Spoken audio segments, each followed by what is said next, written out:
So I'm in a venture capital group, and I am not going to talk about venture. But I will say something about it right now because there are a lot of investors and entrepreneurs in the audience. So IBM formed a venture group about 10 or 11 years ago. It was done for strategic reasons. Every corporate venture group on the planet says they do it for strategic reasons. I do not invest money. Do not come and ask me for a minority equity investment in your company because we don't do it. We do have some fund investments. We're a limited partner in about 60 funds around the world, so maybe we will indirectly invest, but I'm in the software business, and I look for strategic insights, new strategic alliances, and we do buy a lot of companies. So, I need a clicker. This is great, it has a giant green button. How simple is that? I used to be a usability engineer. That's how I got started. So, this says, let's build a smarter planet. Let's do it together. And that's because everything that I will talk about in the next few minutes has to do with an ecosystem and various players who come together to make our world more intelligent. I have to boast, to begin with, this really has very little to do with the presentation, but in a way it does have everything to do with it. IBM turned 100 on June 16th. I don't think you can count on these many hands how many companies in the world are 100 years old. And it was because in each successive year, we worked to change the way the world works. The word innovation has been used at this conference. It's in the title of the conference, and I think almost every presenter said that word. And so I thought I would put a little context around it because IBM has programs that are very explicitly about innovation. We don't have a chief innovation leader like many companies do because innovation has become part of the culture and part of how we do business. And we actually run workshops to teach other businesses and governments how to use innovation. So innovation could be applied to a product that you ship. It could be applied to business processes like business transformation or consulting or manufacturing processes. It can be applied to business models, and there was a question earlier today for one of the panels about, have you seen innovative business models? And there are a lot of aspects of innovation that have to do with society and improving society, and I will be talking about that. Now, innovation can have attributes that contextualize how we think about this. So we believe very much that innovation should be open, that there are a number of players in the ecosystem with whom you innovate. It does not just come from within the walls of your own company. It comes from your business partners. It comes from universities. It comes from governments. It comes from other research institutes. It comes from clients. Hell, these days, the world is complicated. It even comes from your competitors. And in a world that's very open, then you have this notion of collaboration where the different actors in the system work together for some goal.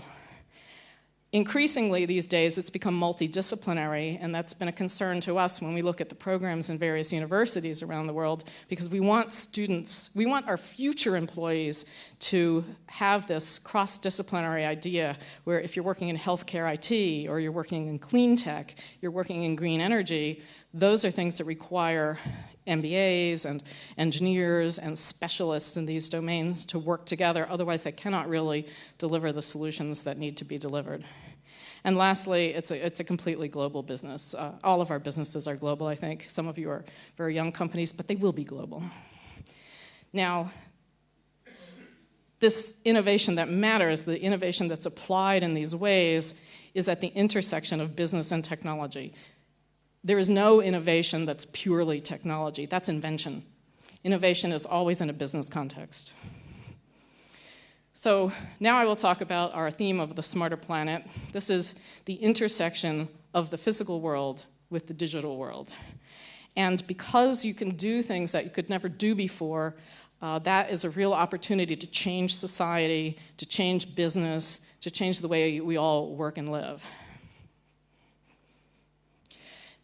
There's been a perfect storm. I think the time has been right for a number of factors to come together that mean that you can do things you couldn't do before, And our notion of this smarter planet, the instrumentation of the physical world, comes from this context, from these changes in the world that we live in. So first of all, the world is instrumented. That means there's sensors, there's mobile devices, there's RFID, there's dust networks and mesh networks. There's all of these, billions and billions of ways to collect information from the world, and these collectors are everywhere, and in fact, they can be applied to everything from military personnel to cars to buildings to water systems and so forth. And I will give examples of these. And then the world is interconnected. How many people were trying to do something with ASPs or SaaS businesses in the late 90s? Didn't work very well because broadband wasn't very pervasive. There were a lot of great ideas. They simply didn't work. And now that you have a world that's interconnected, now that broadband is really working, now that these devices and people and machines and systems can talk to each other, it's possible to do something with all of this information that's being collected. And what do you do with it? Well, you apply intelligence.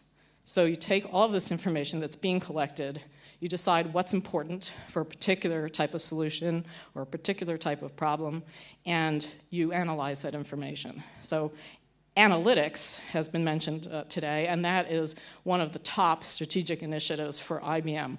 The notion that analytics, and especially predictive analytics as an underlying technology, is changing the way we live and work.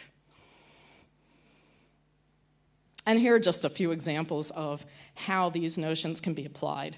I should mention that IBM, for the last 2 years, has been running a program called Smart Camp. It's like Seed Camp. How many people here went to Seed Camp in London? Actually, there's been a mini Seed Camp in Paris, I know. And so our notion was to have a business plan competition for young entrepreneurs, young companies. The entrepreneurs could be any age. And to do it on this theme. And so we found companies, in Ireland and Istanbul and Barcelona and, Tel Aviv, all over the world, who do amazing things along the lines that I described. So we found a company that manages the forests by measuring with lasers and with business intelligence and analytics what is in a forest so that governments can manage their resources better. We met a company that measures water quality and improves the quality of water and water systems for cities. We met a company just last week in Istanbul that can use an iPhone, let's pretend this is an iPhone, take a snap of a problem on your skin, uses fractal geometry to analyze the lesion, and can tell you if it might be dangerous or not. That's just amazing. Who would have thought? And that company comes from Bucharest. So, you can measure the heating and lighting and cooling in this building. You can help people find parking spaces in city and reduce the carbon from cars just driving around everywhere. The reason I picked this theme was partly because these are community efforts and ecosystem efforts, but partly because it's a huge white space for people who are creating new businesses and investing in new businesses. There's so much to be done here that it's just an enormous opportunity for big companies like mine and for the young companies who are here. So the way that the planet becomes smarter is really mostly in the context of cities, because now more than half the world's population lives in cities. In fact, that milestone was reached 4 years ago. And there are new cities being created every day. I think there are something like 200 new, Gigi can tell me if I'm wrong, 200 new cities being built in China. And there are new cities being built in India all the time. And so, there are existing cities that will become more smart and more intelligent and more digital, but they're brand new cities that can sort of leapfrog and do wonderful things as they become developed. Here's an example of the kinds of things that happen in a city. It's an IBM example, but it doesn't need to be an IBM example. These are public-private partnerships. These are partnerships between small companies, large corporations like IBM or Cisco or others that are here. Even Google is here and is involved in work like this. And then the city governments and universities and so forth. And so if the city can employ technology to do what I said before, to sense what's happening, to analyze the information, and then react to that information in a very intelligent way, then that really changes the whole game. It becomes a better place to live, a better place to work, a better place to run a business. And you can see these little examples of things you can do in public safety, or managing water, or managing energy, and so forth. I had mentioned before that IBM has very strong processes around innovation, and one of the things we do is work together with city governments and other clients to figure out ways to apply innovation to specific business problems. It's basically a workshop, which is done with brainstorming, much in the way that Frog Design has helped us do that here today. It's very similar. And you can ask questions that we can attempt to answer during a workshop. And Rio is a non-random example, and I will show you what came out of the workshop with Rio. You know, Rio really wanted to become a smarter city, and the drivers, of course, were the Olympics and the World Cup, but also some incidents that had happened recently, which I will describe. And, you know, and this happens in cities around the world. And citizens are placing a lot of pressure on leaders to innovate. So, you know, the notion of security, the creation of wealth, the management of the infrastructure in a city, roads, waterways, creating jobs, having the nice lifestyle, having the right kind of culture, all of these things are a great deal of pressure on city managers. And it used to be that cities were run in a way that was very siloed. So you'd have, you know, the gal who was in charge of the schools, and somebody else completely unrelated would be in charge of the roads, and somebody else completely unrelated would be in charge of the city buildings. Now these things are looked at as more of a system, and even if there are separate people responsible for some of these things, they're starting to look at the city as a whole more than was ever true before. And this comes back to the notion I mentioned earlier about being cross-disciplinary. You have to do a time check.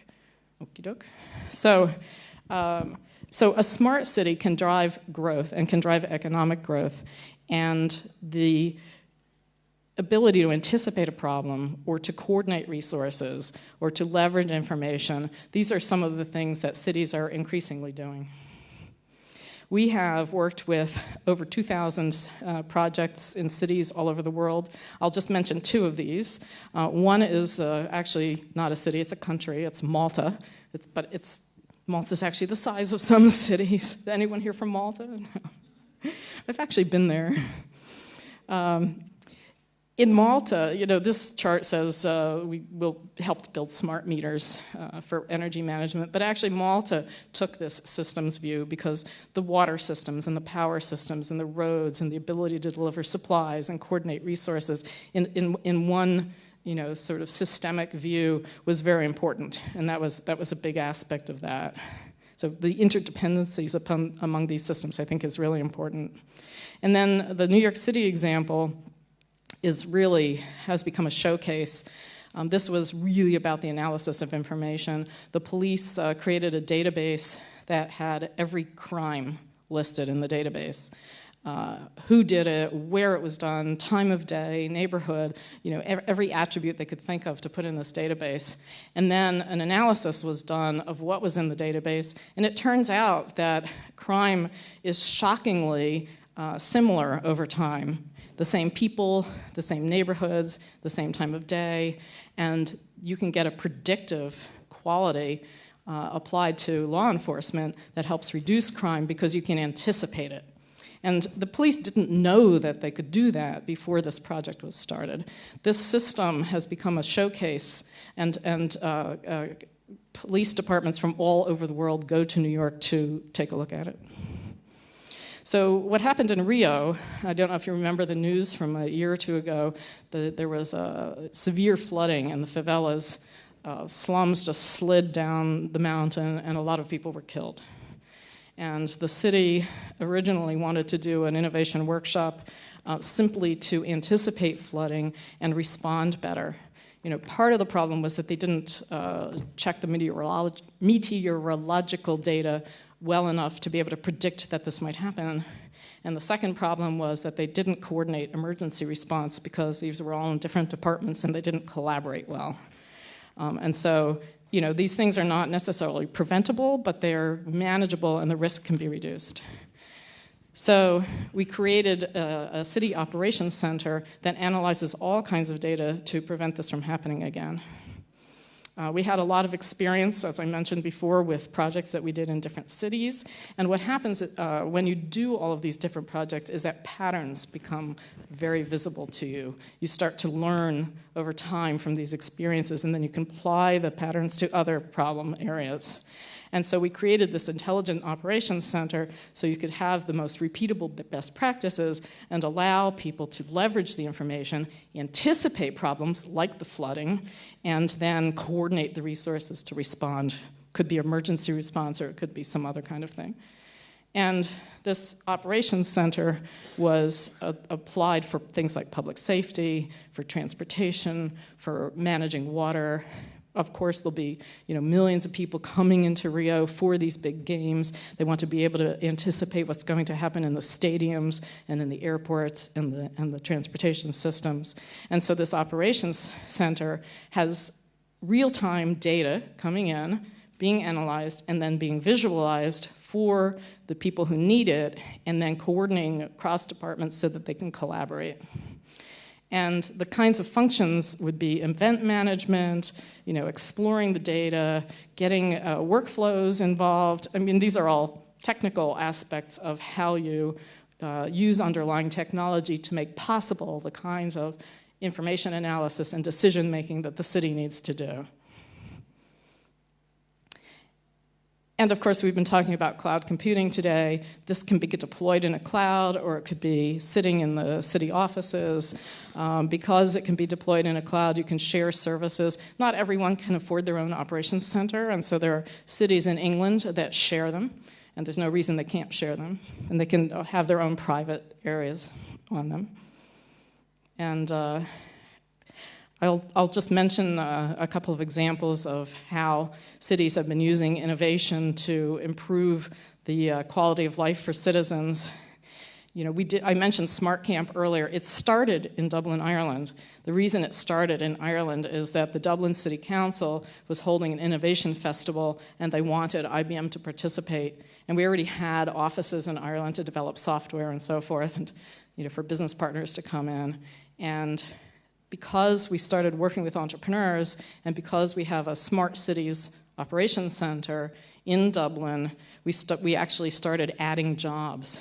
So, a lot of the work that cities do and that they asked to have done has to do with economic development. Skilled labor, skilled jobs are things that cities want to attract. And there's specific work you can do with corporations like IBM and others to help that happen. And certainly venture capital is a big part of that.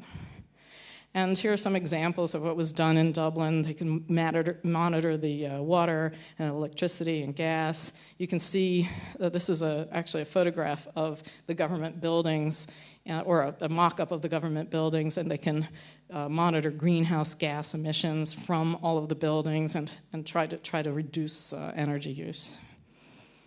So in France, we are now doing a series of these smart cities workshops.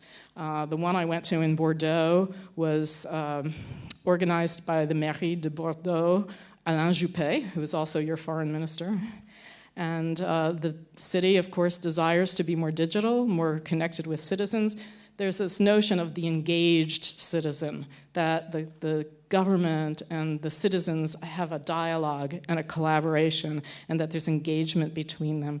And that's something that actually is not so easy to do. And so a lot of cities are explicitly looking at ways to do that and to use the internet and technology and so forth to make that happen. We've done other projects in France. We did a project with Nice, and I will be back in Paris in December to do a project with the Mairie de Paris. So this is work that's very relevant to everyone here. You will come from all over the world. These projects are global. and they create an incredible amount of opportunity.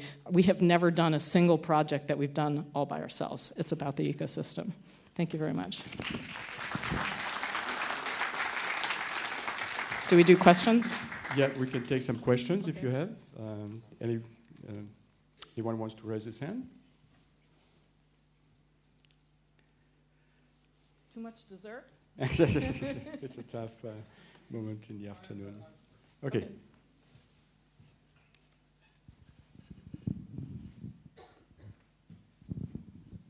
Hi, so thank you very much for your presentation. I have a question about, so you talk about smarter cities, but are smarter cities also more social? Yes, smarter cities are more social because one of the things that makes them smarter is this engagement with citizens and the collaborations among city workers, but also the people who they serve in the city. And a large part of what cities do then is to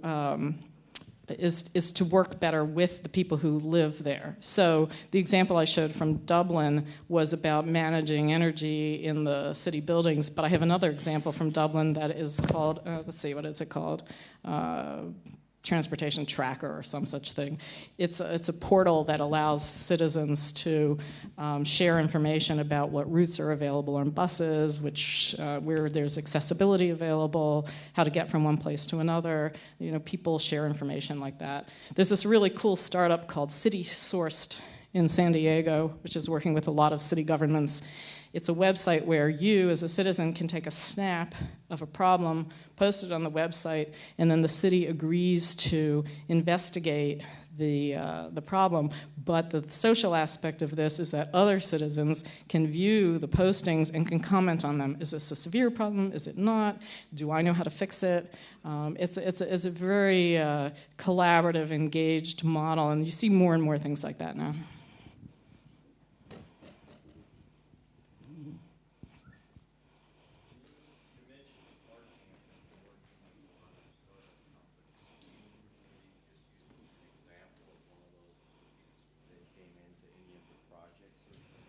Yes, so the question was, I mentioned the Smart Camp business plan competitions. Can I mention a company that came in through that we work with in these projects? Yes, so the worldwide winner from last year is a company called Streetline.